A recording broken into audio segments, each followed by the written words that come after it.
నమస్కారం. SK vibes ప్రేక్షకులకు స్వాగతం. పొందూరు, హెచ్ఎల్, లావేరు మండల ప్రజలకు కూడా ఈ వీడియో చాలా బాగా ఉపయోగపడుతుంది. చూసిన వాళ్ళు కూడా ఈ వీడియోని మరికొంతమందికి షేర్ చేస్తారని ముందే కోరుకుంటున్నాను.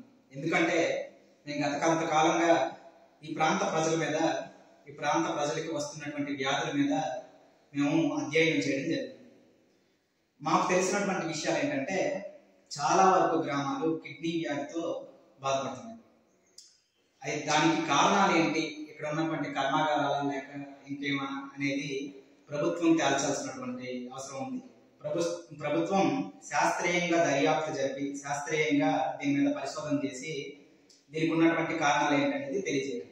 ఎందుకంటే అక్కడ హరినామకి వలస కానీ, కేశవదాసపురం, అలాగే భగవాన్ దాస్పేట, తర్వాత నర్సాపురం, నందివాడ, లోలుగు, కంచరాం, తర్వాత రెడ్డిపేట, గారపేట, పంచాల దగ్గర వరకు కూడా మొత్తం ఏ గ్రామాన్ని మీరు చూసుకోండి, ప్రతి గ్రామంలో కూడా కిడ్నీ వ్యాధితో బాధపడుతున్నటువంటి వ్యక్తులు మీకు తారసపడతారు. ప్రతి గ్రామంలో కూడా. అలాగే వాళ్ళని కనుక మనం టెస్ట్ చేస్తే ప్రతి గ్రామంలో కూడా కాల్షియం లెవెల్స్ పీపుల్లో తగ్గిపోతుంది. కాల్షియం లెవెల్స్ ఎవరికి కూడా సరిగ్గా ఉండట్లేదు. అలాగే ఈ కిడ్నీ వ్యాధులు కూడా ఒకసారిగా బయటపడడంతో వాళ్ళకి డయాలసిస్ సిఫార్సు చేస్తున్నారు. డయాలసిస్కి వెళ్ళినటువంటి వ్యక్తులకి కొంతమందికి డయాలసిస్ పడుతుంది, కొంతమందికి పడట్లేదు. దాంతో మరణాల బారిన పడుతున్నారు. గత దశాబ్ద కాలంగా ఈ విధమైనటువంటి సమస్యలు వస్తున్నాయి. దీనికి ప్రధానమైనటువంటి సమస్య అయితే భూగర్భ జలాల్లోనే ఉంది. దానికి మేము పలుమార్లు అధికారులకు తెలియజేసిన వాళ్ళు వస్తున్నారు, ఇక్కడ ఉన్నటువంటి నీటి శాంపిల్స్ తీసుకుంటున్నారు, వెళ్ళిపోతున్నారు, మీకు ఫోన్లు వస్తాయి, మేము పరిశోధన చేసి మీకు ఫోన్ చేసి చెప్తామని చెప్తున్నారు. ఆ తర్వాత ఆ రిపోర్ట్ ఏమయ్యింది ఏంటి అనేది కూడా తెలియట్లేదు. సో డయాలసిస్ సిఫార్సు చేసిన వాళ్ళలో సగానికి సగం మంది చచ్చిపోతారు. ఇది కేవలం ఒక్క పొందూరు మండలమే కాకుండా పొందూరు మండలంలో ఉన్నటువంటి గ్రామాలు, హెచ్ఎల్లో ఉండేటటువంటి గ్రామాలు, అలాగే లావేరు మండలం గ్రామాలు ఈ విధమైనటువంటి సమస్యని ఎదుర్కొంటూ జీవనం సాగిస్తున్నారు. ఈ మండలాల్లో ఉండేటటువంటి ప్రజలు ఈ విధమైనటువంటి సమస్యను ఎదుర్కొంటారు. దీని మీద ప్రజాప్రతినిధులు స్పందించేటటువంటి సందర్భాలు అయితే ఖచ్చితంగా ఉన్నాయి. ఎందుకంటే ఇప్పటి వరకు ఎన్ని శాంపిల్స్ అయితే తీసుకెళ్లారు ఈ మండలం నుంచి, నీటి తాలూకా శాంపిల్స్, వాటి తాలూకా రిపోర్ట్స్ కానీ, అక్కడి నుంచి స్పందన కానీ, ప్రభుత్వం నుంచి స్పందన కానీ ఏం లేదు, ఉండట్లేదు. మధ్యలోనే అది వదిలేస్తున్నారు. సో ప్రభుత్వాలు పట్టించుకుంటాయి, ప్రజాప్రతినిధులు పట్టించుకుంటారంటే కష్టం. కానీ వ్యాధి తాలూకా తీవ్రత గత దశాబ్దంగా మీకు గుర్తుండే ఉంటుంది. నర్సాపురంలో విషపు నీళ్లు తాగి ఎద్దులు చనిపోయాయి. అంటే అది జరిగే దాదాపు 7-8 సంవత్సరాలు అయింది. అంటే భూగర్భ జలాలు ఎంతవరకు పాకి ఉంటాయో, భూగర్భంలో ఆ విషపు నీరు ఎంతవరకు వెళ్ళి ఉంటుందో ఒకసారి ఊహించండి.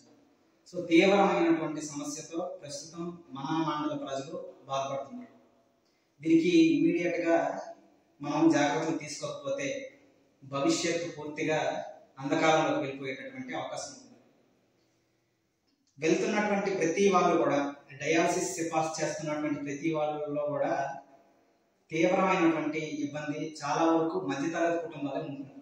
ఎందుకంటే ఇక్కడ ఉన్నటువంటి నీటిని వినియోగించుకునేది సామాన్య ప్రజలే. బాగా ఉన్నటువంటి వాళ్ళు ఖచ్చితంగా ఫిల్టరైజ్ చేసినటువంటి వాటిని వాడతారు.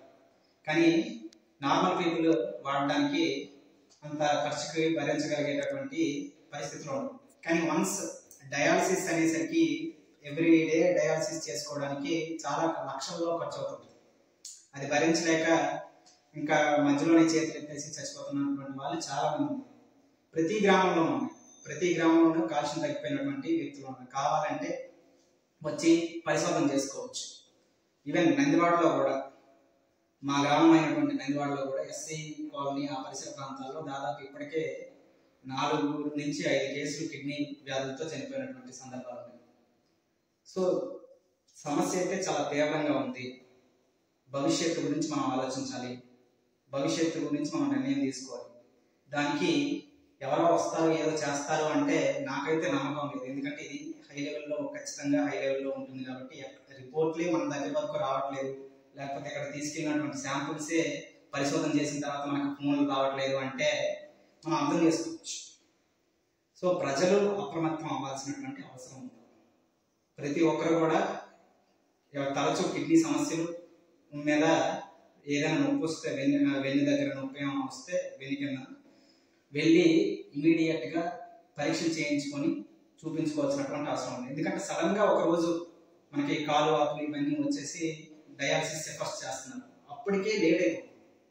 కిడ్నీ మ్యాక్సిమం వెళ్తున్నటువంటి వ్యక్తులందరూ కూడా చివరి స్టేజ్లో వెళ్తున్నారు, అప్పటికే కిడ్నీ ఫెయిల్ అయిపోయే పరిస్థితులు వస్తున్నాయి. అలాగే ప్రజలందరికీ మేము విజ్ఞప్తి చేసేది ఏంటంటే, దయచేసి సముద్రం చేపలు, ఉప్పు చేపలు ఎవరు కూడా తినద్దు. ఒకవేళ తినాలి అనుకుంటే చెక్ చేసుకొని, పర్లేదు బాగానే ఉంది అంతా అని చెక్ చేసుకొని తినండి. ఎందుకంటే సోడియం కంటెంట్ ఉన్నటువంటి ఫుడ్ ఎవరు తీసుకున్నా ఈ విధమైనటువంటి సమస్య పెరగడానికి అవకాశాలు ఉంటాయి. Thank you so much. జై హింద్.